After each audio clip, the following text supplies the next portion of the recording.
भारतीय संविधान में हम देखेंगे कि संघ, तो इसमें अध्याय 1 है कार्यपालिका के बारे में उपबंध करता है, जिसमें राष्ट्रपति और उपराष्ट्रपति के बारे में उपबंध किया गया है। अनुच्छेद 52 जो है वो भारत का राष्ट्रपति और अनुच्छेद 53 जो है वो संघ की कार्यपालिका शक्ति के बारे में उपबंध करता है। तो देखिए, अनुच्छेद 52 जो है वो भारत का एक राष्ट्रपति होगा जो कहता है अनुच्छेद 52।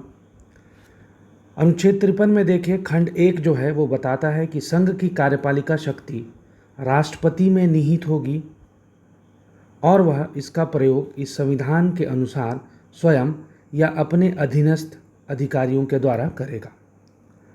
खंड 2 पूर्वगामी उपबंधों की व्यापकता पर प्रतिकूल प्रभाव डाले बिना संघ के रक्षा बलों का सर्वोच्च समादेश राष्ट्रपति में निहित होगा और उसका प्रयोग विधि द्वारा विनियमित होगा। खंड 3 इस अधिनियम की कोई बात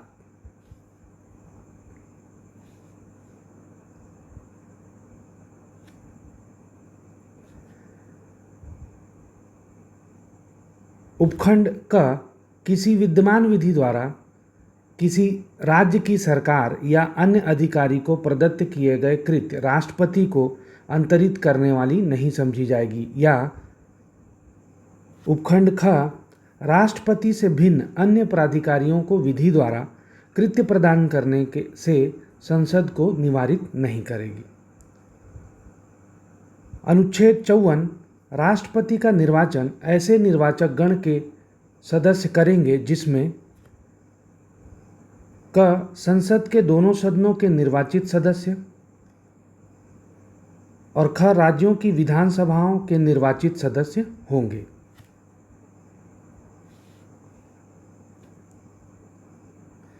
स्पष्टीकरण में देखें कि इस अनुच्छेद और अनुच्छेद 55 में राज्य के अंतर्गत दिल्ली राष्ट्रीय राजधानी राज्य क्षेत्र और पांडिचेरी संघ राज्य क्षेत्र हैं।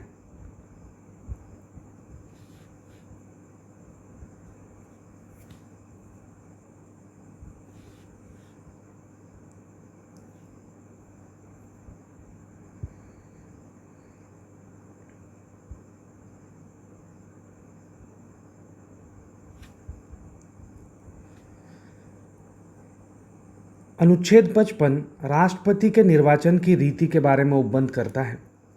खंड 1 देखें कि जहां तक साध्य हो राष्ट्रपति के निर्वाचन में भिन्न भिन्न राज्यों के प्रतिनिधित्व के मापमान में एक रूपता होगी। खंड 2 राज्यों में आपस में ऐसी एक रूपता तथा समस्त राज्यों और संघ के समतुल्यता प्राप्त कराने के लिए संसद और प्रत्येक राज्य की विधानसभा का प्रत्येक निर्वाचित सदस्य ऐसे निर्वाचन में जितने मत देने का हकदार है उनकी संख्या निम्नलिखित रीति से अवधारित की जाएगी।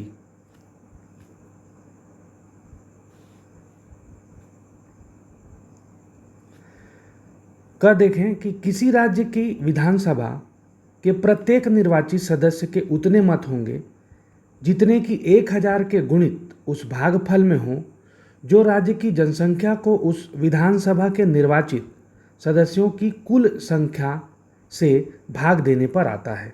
ख यदि 1000 के उक्त गुणितों को लेने के बाद शेष 500 से कम नहीं है तो उपखंड क में निर्दिष्ट प्रत्येक सदस्य के मतों की संख्या में से एक और जोड़ दिया जाएगा।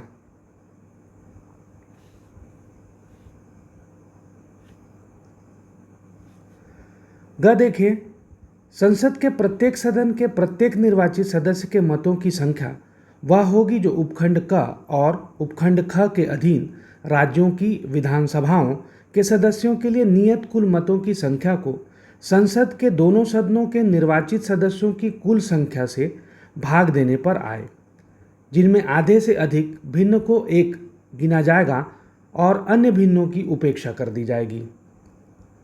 खंड 3 राष्ट्रपति का निर्वाचन आनुपातिक प्रतिनिधित्व पद्धति के अनुसार एकल संक्रमणीय मत द्वारा होगा और ऐसे निर्वाचन में मतदान जो है वो गुप्त मतदान होगा। स्पष्टीकरण देखिए कि इस अनुच्छेद में जनसंख्या पद से ऐसी अंतिम पूर्ववर्ती जनगणना में अभिनिश्चित की गई जनसंख्या अभिप्रेत है जिसके सुसंगत आंकड़े प्रकाशित हो चुके हैं। परंतु इस स्पष्टीकरण में अंतिम पूर्ववर्ती जनगणना के प्रति जिसके सुसंगत आंकड़े प्रकाशित हो गए हैं निर्देश का तब तक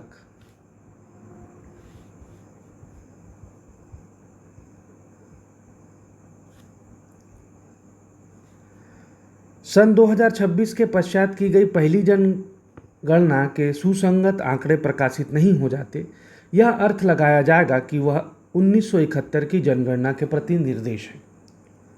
अनुच्छेद 56 राष्ट्रपति की पदावधि के बारे में उपबंध करता है। खंड 1 देखें कि राष्ट्रपति अपने पद ग्रहण की तारीख से 5 वर्ष की अवधि तक पद धारण करेगा, परंतु क राष्ट्रपति उपराष्ट्रपति को संबोधित अपने हस्ताक्षर सहित लेख द्वारा अपना पद त्याग सकेगा। तो राष्ट्रपति अपने पद का त्याग करने के लिए संबोधित अपने हस्ताक्षर सहित लेख देगा उपराष्ट्रपति को। और ख देखें कि संविधान का अतिक्रमण करने पर राष्ट्रपति को अनुच्छेद 51 में उपबंधित रीति के अनुसार चलाए गए महाभियोग द्वारा पद से हटाया जा सकेगा। अनुच्छेद 61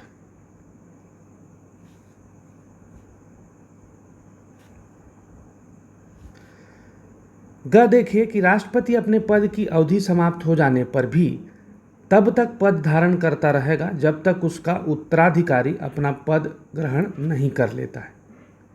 2 देखिए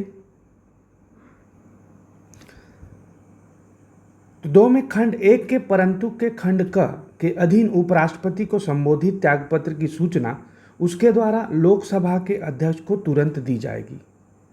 अनुच्छेद 57 जो है वो पुनर्निर्वाचन के लिए पात्रता। तो कोई व्यक्ति जो राष्ट्रपति के पद धारण करता है या कर चुका है इस संविधान के अन्य उपबंधों के अधीन रहते हुए उस पद के लिए पुनर्निर्वाचन का पात्र होगा।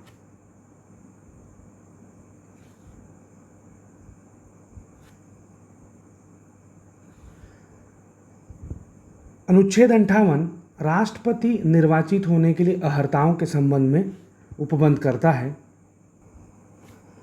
खंड 1 कोई व्यक्ति राष्ट्रपति निर्वाचित होने का पात्र तभी होगा जब वह क भारत का नागरिक हो, ख 45 वर्ष की आयु पूरी कर चुका हो और ग लोकसभा का सदस्य निर्वाचित होने के लिए अर्हित हो।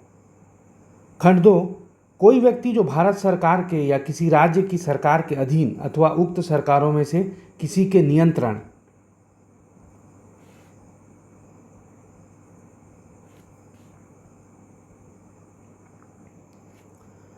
में किसी स्थानीय या अन्य प्राधिकारी के अधीन कोई लाभ का पद धारण करता है राष्ट्रपति निर्वाचित होने का पात्र नहीं होगा। अब स्पष्टीकरण में देखिए इस अनुच्छेद के प्रयोजनों के लिए कोई व्यक्ति केवल इस कारण कोई लाभ का पद धारण करने वाला नहीं समझा जाएगा कि वह संघ का राष्ट्रपति या उपराष्ट्रपति या किसी राज्य का राज्यपाल है अथवा संघ का या किसी राज्य का मंत्री है।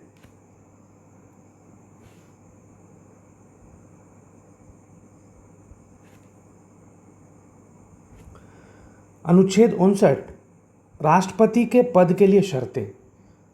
तो खंड 1 देखते हैं कि राष्ट्रपति संसद के किसी सदन का या किसी राज्य के विधानमंडल के किसी सदन का सदस्य नहीं होगा और यदि संसद के किसी सदन का या किसी राज्य के विधानमंडल के किसी सदन का कोई सदस्य राष्ट्रपति निर्वाचित हो जाता है तो यह समझा जाएगा कि उसने उस सदन में अपना स्थान राष्ट्रपति के रूप में अपने पद ग्रहण की तारीख से रिक्त कर दिया है। खंड 2 राष्ट्रपति अन्य कोई लाभ का पद धारण नहीं करेगा। खंड 3 राष्ट्रपति बिना किराया दिए अपने शासकीय निवासों के उपयोग का हकदार होगा और ऐसी उपलब्धियों, भत्तों और विशेषाधिकारों का भी जो संसद विधि द्वारा अवधारित करे और जब तक इस निमित्त इस प्रकार उपबंध नहीं किया जाता है तब तक ऐसी उपलब्धियों, भत्तों और विशेषाधिकारों का जो दूसरी अनुसूची में विनिर्दिष्ट हैं हकदार होगा। अनुच्छेद 60 राष्ट्रपति द्वारा शपथ या प्रतिज्ञान। तो प्रत्येक राष्ट्रपति और प्रत्येक व्यक्ति जो राष्ट्रपति के रूप में कार्य कर रहा है या उसके कृत्यों का निर्वहन कर रहा है, अपना पद ग्रहण करने से पहले भारत के मुख्य न्यायमूर्ति या उसकी अनुपस्थिति में अन्य उच्चतम न्यायालय के उपलब्ध श्रेष्ठतम न्यायाधीश के समक्ष निम्नलिखित प्रारूप में शपथ लेगा या प्रतिज्ञान करेगा और उस पर अपने हस्ताक्षर करेगा, अर्थात मैं अमुक ईश्वर की शपथ लेता हूँ कि मैं श्रद्धापूर्वक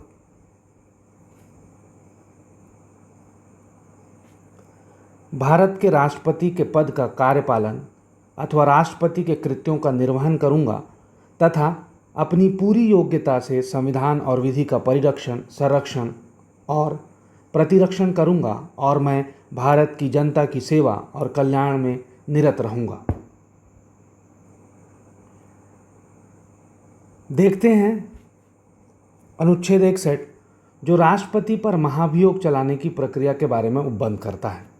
तो खंड 1, जब संविधान के अतिक्रमण के लिए राष्ट्रपति पर महाभियोग चलाना हो तब संसद का कोई सदन आरोप लगाएगा।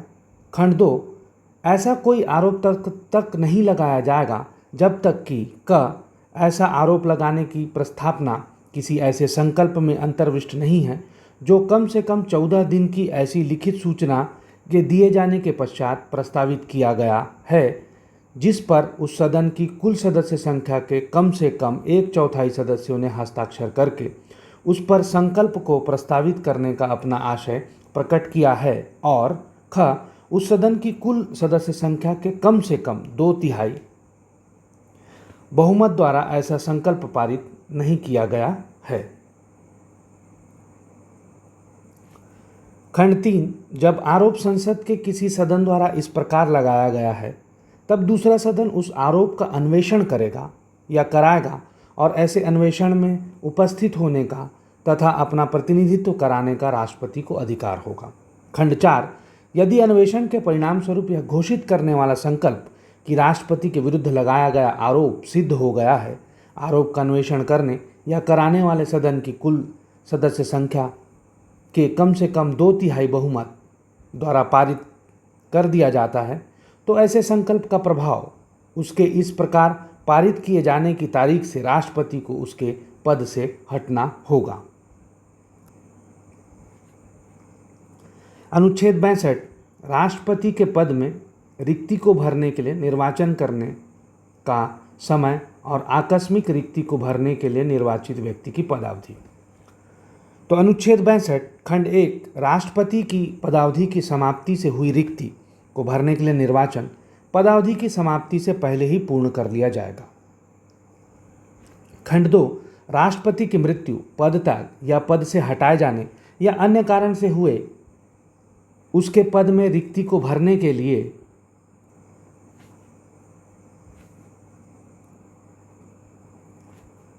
निर्वाचन रिक्ति होने की तारीख के पश्चात यथाशीघ्र और प्रत्येक दशा में 6 मास बीतने से पहले किया जाएगा और रिक्ति को भरने के लिए निर्वाचित व्यक्ति अनुच्छेद 56 के उपबंधों के अधीन रहते हुए अपने पद ग्रहण की तारीख से 5 वर्ष की पूरी अवधि तक पद धारण का हकदार होगा।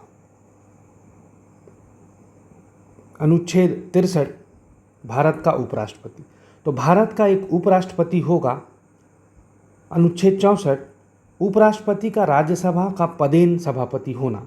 तो उपराष्ट्रपति राज्यसभा का पदेन सभापति होगा और अन्य कोई लाभ का पद धारण नहीं करेगा, परंतु जिस किसी अवधि के दौरान उपराष्ट्रपति अनुच्छेद 65 के अधीन राष्ट्रपति के रूप में कार्य करता है या राष्ट्रपति के कृत्यों का निर्वहन करता है, उस अवधि के दौरान वह राज्यसभा के सभापति के पद के कर्तव्यों का पालन नहीं करेगा और वह अनुच्छेद 97 के अधीन राज्यसभा के सभापति को संदेह वेतन या भत्ते का हकदार नहीं होगा।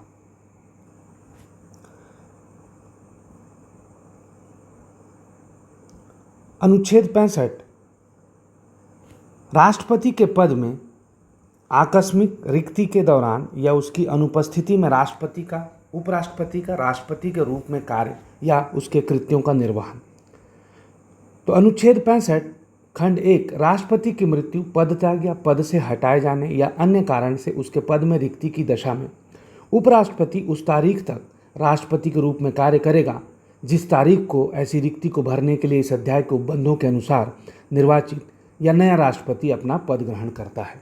खंड 2, जब राष्ट्रपति अनुपस्थिति, बीमारी या अन्य किसी कारण से अपने कृत्यों का निर्वहन करने में असमर्थ है, तब उपराष्ट्रपति उस तारीख से उसके कृत्यों का निर्वहन करेगा जिस तारीख को राष्ट्रपति अपने कर्तव्यों को फिर से संभालता है। खंड 3, उपराष्ट्रपति को उस अवधि के दौरान और उस अवधि के संबंध में जब वह राष्ट्रपति के रूप में इस प्रकार कार्य कर रहा है या उसके कृत्यों का निर्वहन कर रहा है, राष्ट्रपति की सभी शक्तियां और उन्मुक्तियां होंगी तथा वह ऐसी उपलब्धियों, भत्तों और विशेषाधिकारों का जो संसद विधि द्वारा अवधारित करे, और जब तक इस निमित्त इस प्रकार उपबंध नहीं किया जाता है तब तक ऐसी उपलब्धियों, भत्तों और विशेषाधिकारों का जो दूसरी अनुसूची में विनिर्दिष्ट है हकदार होगा। अनुच्छेद 66 खंड 1, उपराष्ट्रपति का निर्वाचन। तो संसद के दोनों सदनों के सदस्यों से मिलकर बनने वाले निर्वाचक गण के सदस्यों द्वारा आनुपातिक प्रतिनिधित्व पद्धति के अनुसार एकल संक्रमणीय मत द्वारा होगा और ऐसे निर्वाचन में मतदान गुप्त मतदान होगा। खंड 2, उपराष्ट्रपति संसद के किसी सदन का या किसी राज्य के विधानमंडल के किसी सदन का सदस्य नहीं होगा, और यदि संसद के किसी सदन का या किसी राज्य के विधानमंडल के किसी सदन का कोई सदस्य उपराष्ट्रपति निर्वाचित हो जाता है तो यह समझा जाएगा कि उसने उस सदन में अपना स्थान उपराष्ट्रपति के रूप में अपने पद ग्रहण की तारीख से रिक्त कर दिया है। खंड 3, कोई व्यक्ति उपराष्ट्रपति निर्वाचित होने का पात्र तभी होता है जब तक वह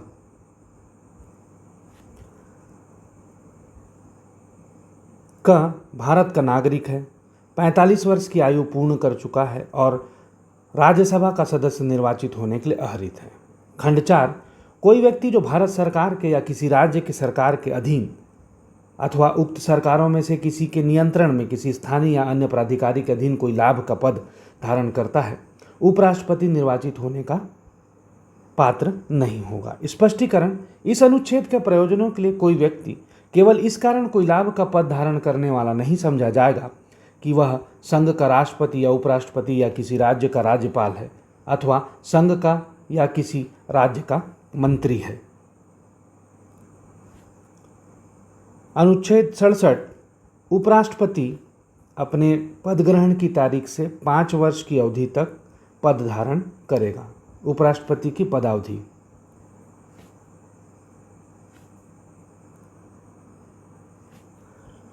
परंतु उपराष्ट्रपति राष्ट्रपति को संबोधित अपने हस्ताक्षर सहित लेख द्वारा अपना पद त्याग कर सकेगा। उपराष्ट्रपति राज्यसभा के ऐसे संकल्प द्वारा अपने पद से हटाया जा सकेगा जिसे राज्यसभा के तत्कालीन समस्त सदस्यों के बहुमत से पारित किया है और जिससे लोकसभा सहमत है, किंतु इस खंड के प्रयोजन के लिए कोई संकल्प तब तक प्रस्तावित नहीं किया जाएगा जब तक कि उस संकल्प को प्रस्तावित करने के आशय की कम से कम 14 दिन की सूचना न दे दी गई हो। उपराष्ट्रपति अपने पद की अवधि समाप्त हो जाने पर भी तब तक पद धारण करता रहेगा जब तक उसका उत्तराधिकारी अपना पद ग्रहण नहीं कर लेता है। अनुच्छेद 68, उपराष्ट्रपति के पद में रिक्ति को भरने के लिए निर्वाचन कराने का समय और आकस्मिक रिक्ति को भरने के लिए निर्वाचित व्यक्ति की पदावधि। तो खंड 1, उपराष्ट्रपति की पदावधि की समाप्ति से हुई रिक्ति को भरने के लिए निर्वाचन पदावधि की समाप्ति से पहले ही पूर्ण कर लिया जाएगा।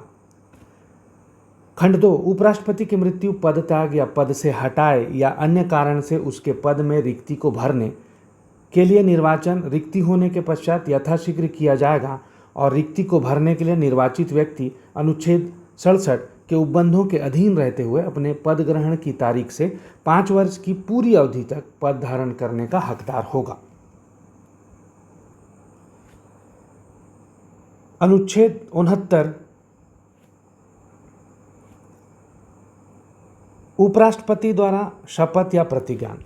तो प्रत्येक उपराष्ट्रपति अपना पद ग्रहण करने से पहले राष्ट्रपति अथवा उसके द्वारा नियुक्त किसी व्यक्ति के समक्ष निम्नलिखित प्रारूप में शपथ लेगा या प्रतिज्ञान करेगा और उस पर अपने हस्ताक्षर करेगा, अर्थात मैं अमुक ईश्वर की शपथ लेता हूँ या सत्य निष्ठा से प्रतिज्ञा करता हूँ कि मैं विधि द्वारा स्थापित भारत के संविधान के प्रति सच्ची श्रद्धा और निष्ठा रखूँगा तथा जिस पद पर मैं ग्रहण करने वाला हूँ उसके कर्तव्यों का श्रद्धापूर्वक निर्वहन करूँगा। अनुच्छेद 70 अन्य आकस्मिकताओं में राष्ट्रपति के कृत्यों का निर्वहन।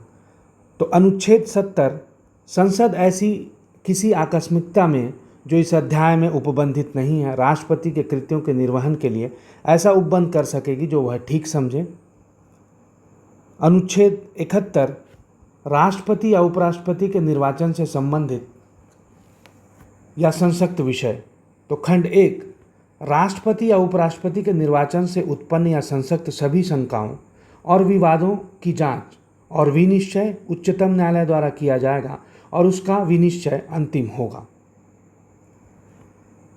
खंड 2 यदि उच्चतम न्यायालय द्वारा किसी व्यक्ति के राष्ट्रपति या उपराष्ट्रपति के रूप में निर्वाचन को शून्य घोषित कर दिया जाता है तो उसके द्वारा यथास्थिति राष्ट्रपति या उपराष्ट्रपति के पद की शक्तियों के प्रयोग और कर्तव्यों के पालन में उच्चतम न्यायालय के विनिश्चय की तारीख को उससे पहले किए गए कार्य या उस घोषणा के कारण अविधिमान्य नहीं होंगे। खंड 3 इस संविधान के उपबंधों के अधीन रहते हुए राष्ट्रपति या उपराष्ट्रपति के निर्वाचन से संबंधित या संसद किसी विषय का विनियमन संसद विधि द्वारा कर सकेगी। खंड 4 राष्ट्रपति या उपराष्ट्रपति के रूप में किसी व्यक्ति के निर्वाचन को उसे निर्वाचित करने वाले निर्वाचकगण के सदस्यों में किसी भी कारण से विद्यमान किसी रिक्ति के आधार पर प्रश्नगत नहीं किया जाएगा। अनुच्छेद 72 क्षमा आदि करने की और कुछ मामलों के दंडादेश के निलंबन परिहार या लघुकरण की शक्ति की राष्ट्रपति की शक्ति। अनुच्छेद 72 खंड 1 राष्ट्रपति को किसी अपराध के लिए सिद्ध दोष ठहराए गए किसी व्यक्ति के दंड को क्षमा उसका प्रविलंबन विराम या परिहर करने की अथवा दंडादेश के निलंबन परिहार या लघुकरण की क उन सभी मामलों में जिसमें दंड या दंडादेश सेना न्यायालय ने दिया है। ख उन सभी मामलों में जिसमें दंड या दंडादेश ऐसे विषय संबंधी किसी विधि के विरुद्ध अपराध के लिए दिया गया है जिस विषय तक संघ की कार्यपालिका शक्ति का विस्तार है। ग उन सभी मामलों में जिसमें दंडादेश मृत्यु दंडादेश है शक्ति होगी। खंड 2 खंड 1 के उपखंड क में कोई बात संघ के सशस्त्र बलों के किसी ऑफिसर की सेना न्यायालय द्वारा पारित दंडादेश के निलंबन परिहार या लघुकरण की विधि द्वारा प्रदत्त शक्ति पर प्रभाव नहीं डालेगी। खंड 3 खंड 1 के उपखंड ग की कोई बात तत्समय प्रवृत्त किसी विधि के अधीन राज्य के राज्यपाल द्वारा प्रयोक्तव्य मृत्यु दंडादेश के निलंबन परिहार या लघुकरण की शक्ति पर प्रभाव नहीं डालेगी। अनुच्छेद 73 संघ की कार्यपालिका शक्ति का विस्तार। तो इस संविधान के उपबंधों के अधीन रहते हुए संघ की कार्यपालिका शक्ति का विस्तार क जिन विषयों के संबंध में संसद को विधि बनाने की शक्ति है उन तक और ख किसी संधि या करार के आधार पर भारत सरकार द्वारा प्रयोक्तव्य अधिकार प्राधिकार और अधिकारिता के प्रयोग तक होगा। परंतु इस संविधान में संसद द्वारा बनाई गई किसी विधि में अभिव्यक्त रूप से या उपबंधित के सिवाय उपखंड क में निर्दिष्ट कार्यपालिका शक्ति का विस्तार किसी राज्य में ऐसे विषयों तक नहीं होगा जिनके संबंध में उस राज्य के विधानमंडल को भी विधि बनाने की शक्ति है। खंड 2 जब तक संसद अन्यथा उपबंध न करे तब तक इस अनुच्छेद में किसी बात के होते हुए भी कोई राज्य या और राज्य का कोई अधिकारी या प्राधिकारी उन विषयों के जिनके संबंध में संसद उस राज्य के लिए विधि बनाने की शक्ति है ऐसी कार्यपालिका शक्ति का या कृत्यों का प्रयोग कर सकेगा जिनका प्रयोग वह राज्य या उसका अधिकारी या प्राधिकारी इस संविधान के प्रारंभ के ठीक पहले कर सकता था। मंत्रिपरिषद। अनुच्छेद 74 राष्ट्रपति को सहायता और सलाह देने के लिए मंत्रिपरिषद। तो खंड 1 राष्ट्रपति को सहायता और सलाह देने के लिए एक मंत्रिपरिषद होगी जिसका प्रधान प्रधानमंत्री होगा और राष्ट्रपति अपने कृत्यों का प्रयोग करने में ऐसी सलाह के अनुसार कार्य करेगा। परंतु राष्ट्रपति मंत्रिपरिषद की ऐसी सलाह पर साधारणतः या अन्यथा पुनर्विचार करने की अपेक्षा कर सकेगा और राष्ट्रपति ऐसे पुनर्विचार के पश्चात दी गई सलाह के अनुसार ही काम करेगा। खंड 2, इस प्रश्न के किसी न्यायालय में जांच नहीं होगी कि क्या मंत्रियों ने राष्ट्रपति को कोई सलाह दी और यदि दी तो क्या दी। अनुच्छेद 75, मंत्रियों के बारे में उपबंध, अन्य उपबंध। तो खंड 1, प्रधानमंत्री की नियुक्ति राष्ट्रपति करेगा और मंत्रियों की नियुक्ति राष्ट्रपति प्रधानमंत्री की सलाह पर करेगा। खंड 1 का मंत्रिपरिषद में प्रधानमंत्री सहित मंत्रियों की कुल संख्या लोकसभा के सदस्यों की कुल संख्या के 15% से अधिक नहीं होगी। खंड 1 का, किसी राजनीतिक दल का संसद के किसी सदन का कोई सदस्य जो 10वीं अनुसूची के पैरा 2 के अधीन उस सदन का सदस्य होने के लिए निर्धारित है, अपनी निर्भरता की तारीख से प्रारंभ होने वाली और उस तारीख तक जिसको ऐसे सदस्य के रूप में उसकी पदावधि समाप्त होगी, या जहां वह ऐसी अवधि की समाप्ति के पूर्व संसद के किसी सदन के लिए निर्वाचन लड़ता है, उस तारीख तक जिसको वह निर्वाचित घोषित किया जाता है, इनमें से जो भी पूर्वतर हो कि अवधि के दौरान खंड 1 के अधीन मंत्री के रूप में नियुक्त किए जाने के लिए निर्धारित होगा। खंड 2, मंत्री राष्ट्रपति के प्रसाद पर्यंत अपने पद धारण करेंगे। खंड 3, मंत्रिपरिषद लोकसभा के प्रति सामूहिक रूप से उत्तरदायी होंगे। खंड 4, किसी मंत्री द्वारा अपना पद ग्रहण करने से पहले राष्ट्रपति तीसरी अनुसूची में इस प्रयोजन के लिए दिए गए प्रारूपों के अनुसार उसको पद की और गोपनीयता की शपथ दिलाएंगे। तो यहाँ पे आप मार्क करके रखिएगा कि मंत्रिपरिषद जो है वो सामूहिक रूप से लोकसभा के प्रति उत्तरदायी होते हैं। लोकसभा। खंड 5, कोई मंत्री जो निरंतर 6 मास की किसी अवधि तक संसद के किसी सदन का सदस्य नहीं है, उस अवधि की समाप्ति पर मंत्री नहीं रहेगा। खंड 6, मंत्रियों के वेतन और भत्ते ऐसे होंगे जो संसद विधि द्वारा समय समय पर अवधारित करे, और जब तक संसद इस प्रकार अवधारित नहीं करती है तब तक ऐसे होंगे जो दूसरी अनुसूची में विनिर्दिष्ट हैं। भारत का महान्यायवादी। अनुच्छेद 76, भारत का महान्यायवादी। खंड 1, राष्ट्रपति उच्चतम न्यायालय का न्यायाधीश नियुक्त होने की अहरित किसी व्यक्ति को भारत का महान्यायवादी नियुक्त करेगा। खंड 2, न्यायवादी का यह कर्तव्य होगा कि वह भारत सरकार को विधि संबंधी ऐसे विषयों पर सलाह दे और विधिक स्वरूप के ऐसे अन्य कर्तव्यों का पालन करे जो राष्ट्रपति उसको समय समय पर निर्देशित करे, सौंपे और उन कृत्यों का निर्वहन करे जो उसको इस संविधान अथवा तत्समय प्रवृत्त किसी अन्य विधि द्वारा उसके अधीन प्रदान किए गए हों। खंड 3, महान्यायवादी को अपने कर्तव्यों के पालन में भारत के राज्य क्षेत्र में सभी न्यायालयों में सुनवाई का अधिकार होगा। और खंड 4, महान्यायवादी राष्ट्रपति के प्रसाद पर्यंत पद धारण करेगा और ऐसे पारिश्रमिक प्राप्त करेगा जो राष्ट्रपति अवधारित करे। सरकारी कार्य का संचालन। अनुच्छेद 77, भारत सरकार के कार्य का संचालन। तो खंड 1, भारत सरकार की समस्त कार्यपालिका कार्यवाही राष्ट्रपति के नाम से की जाएगी।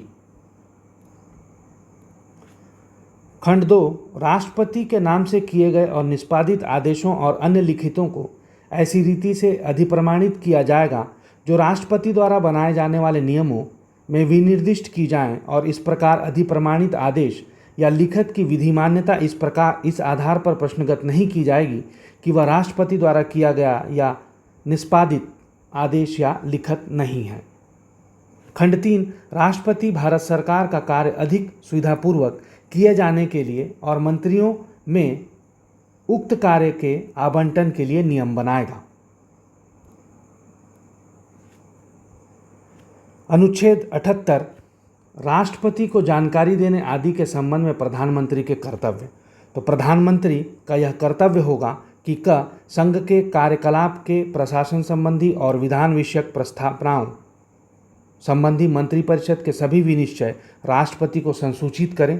ख संघ के कार्यकलाप के प्रशासन संबंधी और विधान विषयक प्रस्तावनाओं संबंधी जो जानकारी राष्ट्रपति मांगे वह दे। और ग किसी विषय को जिस पर किसी मंत्री ने विनिश्चय कर दिया है किंतु मंत्रिपरिषद के विचार नहीं किया है, राष्ट्रपति द्वारा अपेक्षा किए जाने पर परिषद के समक्ष विचार के लिए रखे।